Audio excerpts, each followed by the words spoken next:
It's Derby Day and Vodafone New Zealand Derby, Group 1 level 2,400 metres for the 3-year-olds. Classic racing, and Jason Tarn will come up with a dead five for the biggest race day of the year. It'll be improved by the time this race is run at 12:15, the first of 10 on Derby Day. 15 mils of irrigation applied on Thursday night, so it should be a perfect track. What do you like in the first? 1 Baker Street, $3.20 is the top selection. Santa Catarina has been very well backed, and you know, at her very best, we know she's good. She was set some goals in Sydney that she didn't quite measure up, but back here in New Zealand in this rating race over 1,200 metres, she's going to be very competitive. Other runners that I think are good prices, Star Treasure is drawn well, probably will settle just back in midfield, but with the claim 56 kilos, it's not a bad each way sort of price, but 1 Baker Street on top is the win bet. Star Treasure is the March Madness bet, where if you bet up to $20 on races 1 and 2 on the Thoroughbred card on Saturday with the TAB, then if your runner doesn't win but finishes in the first 4, you'll get your stake back. So upwards of $20 there. Clarify for me, you've got 1 Baker Street as your win bet, but Yep. you're taking another horse as your March Madness? Yeah. Okay, there you go. What's called March Madness? I'm going with McToomb. Okay, let's move you on to race 2, and this one, the Barfoot and Thompson 1400, where you're getting $4. Honesty, my bet of the weekend, Sahara at 450. How'd you see it? Sahara's a good quality horse. Don't know where it'll get to. It's well drawn. I think they'll be positive. Right. If it can sit close, then it's going to be one of the I've hardest got it horses 3 to back, beat. 1 out. If there's a genuine tempo, then Honesty is a very good chance. Like the price around William Tell, because he could be that horse that leads and gets sort of a softish middle stages of the race. So I'd be happy to play William Tell to win at that price. Yeah, it comes in 2.5 kilograms better than Raposa Repeater, though Raposa Repeater, as we'll see very shortly, will also come up in our next market. Obviously, if you're watching at home, might have seen one of them come out of one of these 2 races, because it can't run in both. 450 about a Palido, for 550 for Nordic, and also Raposa Repeater. Incontessimo there at 9, So You Sparkle, well in commission. Not a straightforward race. It's not a race that, out of the 10 races, that I'll be playing with a heck of a lot of confidence, in fairness. Acutus there at 8. We weren't bad last time. Agree. What did you make your bet here, Jason? I'm going to need the graphic to guide me here. I was with Raposa Repeater. That's right. Lucky Sweep is dropping back in grade, and I think can run a really good race. Hasn't been too far away from them in better grades of races. Has a pretty ordinary win strike rate, Lucky Sweep, I'll get it out. But I think it's a really nice each way play at a price. Okay, next time you could bring your notes. Let's move you on to race 4, the Go Racing Syndications 1500, where we've got Paisley Park at 4, 175, $6 Pod Ravina, 650 for Just Amaze. How'd you see this one? Paisley Park is at $4. The bet here is King's Cross at 11 and $3.50. I never bring notes, you know that. I don't need them. Maybe I do. Gino Severini there at 9 is a good form. I thought the price around King's Cross is absolutely very good. I don't think it's number 4 though, is it? No, it's number 11. Yeah. So 10. Yeah. Well, I didn't need my notes and I knew it wasn't right. You looked at your notes and still got it wrong. Exactly, that is very true. I do like the price as well, I'm with you on that one. Let's move you on to race 5, and this is the Headquarters Viaduct Nathan's Memorial Handicap, where we'll see $3 about Sacred Day. Probably ridden a little bit more neutrally, I think, this week, Jason. Gun Down was good last time. I think the draw will force that, right? Yeah. I think with Rosie Myers on from that draw, they'll ride him really neutrally. It'll probably mean that he's back last, which isn't ever a great place to have to launch a winning run from. And particularly in these staying races where sometimes the tempo is just all over the place. So much depends on Nymph Monty. From barrier 2, you think that Rhys Jones might be able to just get him smothered up and have him relax. Absolutely. And therefore he's not going to bolt like he did last start and create a sternly run race. Yeah. But he's one of the best of the program there at Ellerslie for me, Sacred Day. His overall body of form is very good. Yeah. And I think if he can just track into the race at the right time and not be too far off them when they straighten, then I think he can run over the top of them. Yeah, exactly. Some key horses like Zacada, Duplicity that are getting ready for Auckland Cup. What are you expecting to see? What do you want to see out of those? Zacada was very good at Matamata last start. I thought he was excellent. The rain affected track did suit him, but again, I think he's still going to need the run, but he will get a soft run, and he could be there in the finish. And in terms of duplicity, yeah, I just want to see him around Ellerslie and see how he goes there. This Sunline Vase has, I think, some really tasty prices about it, even though it's not a straightforward race, hence having a $6 favourite. But I like the price around Ribera and also the Real Beal.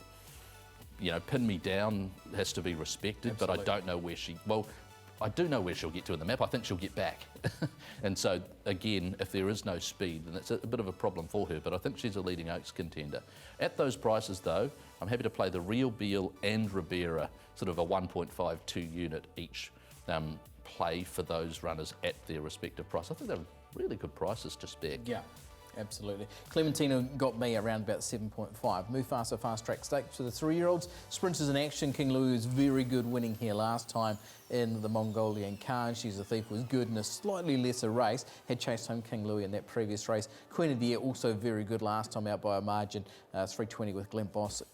Barrier 1, 54 kilograms, looks to be some sort of chance as well. How'd you see this one? Well, you just expect Glen Boss to jump out with Queen of the Year and look to lead the race. How she'll be rated remains to be seen. Wickerforce has got good speed as well. I think they'll be positive both. That might allow She's a Thief to lob into the perfect one out, one back situation. If she finds that, then she might just have that advantage over the likes of Bit Lippy, Cyber Attack King Louis, sit a pair or two closer to the, you know, probably just a normal speed without it being too fast. And if she can peel off the back of the leaders, then she'll be hard to beat. I did like the first two home from the Mongolian Khan. I thought the run of King Louis was terrific. He'll be a contender again. And I thought if they could get cover with Cyber Attack, would have to be a contender here as well. Moving on to the 8th, the Waikato Stud Plate Group 3 Sprint. And we see here $5 for both Ferrando, Princess Kereru, Spring Heat at $5.50, $8.50 about Santa Monica, who, Jason, comes into this race a whole lot better at the weights than what she has in previous races. Exactly. She's a massive drop down from the 60 kilograms that she's carried her last two starts. I very rarely get Ferrando right as a horse. I know he's got ability, he's very fast on top of the ground, he's a really good sprinter, as evidenced in his last Telegraph second, beaten by the proverbial zigzag paper. But Princess Kereru, to me, comes into this race superbly, is drawn inside, which is great. It means that she'll get a nice soft run and behind the speed, and it'll just be a case of her getting those runs in the straight and allow her to sprint sharply like we know she can. So I'm very keen on her, and I'm very keen on her at $5. I marked her $4.20. So she's a good bet. And I think Santa Monica is a nice little saver bet as well. Again, I don't think they want her exposed facing the breeze like she was last start. If she got a little bit of cover and managed to sit in the first 6, then she's going to be sharper with that 4 kilograms less to carry too. Group 1 winner. That's a real sign of confidence, the 4 units. Very. Okay, very nice. Let's move you on to the Derby, the Vodafone New Zealand Derby, 2,400 metres at Group 1 level. Surely Sacred. It opened at 380 into 340. Vinnie Colgan looking for his 7th Derby. Tony Pike looking to double up on the one he got with Rangipo in 2016. Vernon Mee at 6 and 230, a terrific Avondale Guineas trial in a twinkling was also the same, 750. Of the others, you're getting double figures. What are you liking, Jason? You're starting to see a real flow of money for the favourite Surely Sacred that has seen that price shortened, as you've indicated there, Aidan. So, yep, he's the horse to beat, but I'm still within a twinkling. I thought that the run of the Avondale Guineas was no inferior to Surely Sacred. If anything, there's a case to be made that it was marginally better. But that's one run, and the body of Surely Sacred's work has a bit more depth to it. So I'm going to go with that and say that over the 2,400 metres of the Derby will be suitable for In a Twinkling. So I'm happy to bet him at that price, but you're certainly not knocking Surely Sacred. He is a deserved favourite in the race. We saw 4 units on Princess Kereru. Is this a 1 unit bet on In a Twinkling? How are you rating it? It's certainly not a race that I'm going to be silly, betting into, because there are 18 runners. Bad luck is more significant the bigger the field by, exponentially increasing margin. But no, I'd say, it's the Derby. You want to have a decent bet on it. Some people might have futures bets on it. A couple of units would do me.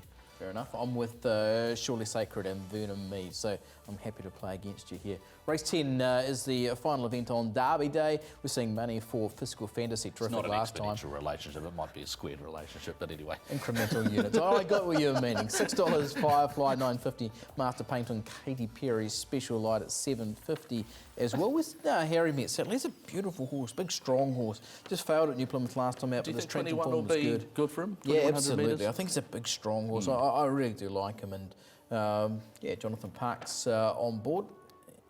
He'll take that. I didn't have much separating Master Paint and Firefly Fiscal Fantasy and Katy Perry. So Katy Perry at $9, not a bad price. Firefly, though, is the horse. I think I've selected Taiki Yanagida to have a really good day. Nice. He's got a good book of rides. It's not easy on a Group 1 Premier Day, Derby Day, for a 3 kilo apprentice to be featuring. So, you know, on the balance of his career, you'd expect that he's not going to have that success, but he's on some good horses that'll run well. It's a big day for young Tiger. Yep. I had Fiscal Fantasy on top. It had a kilogram swing against Master Painter, who was very good in the same race last time out. Your bet of the day earlier on was? Sacred Day. Yep. Okay, and the Nathan's Memorial. And your Derby pick is? In a Twinkling from Surely Sacred. Okay, best of luck if you're following Jason in on the first calls, the punters. So.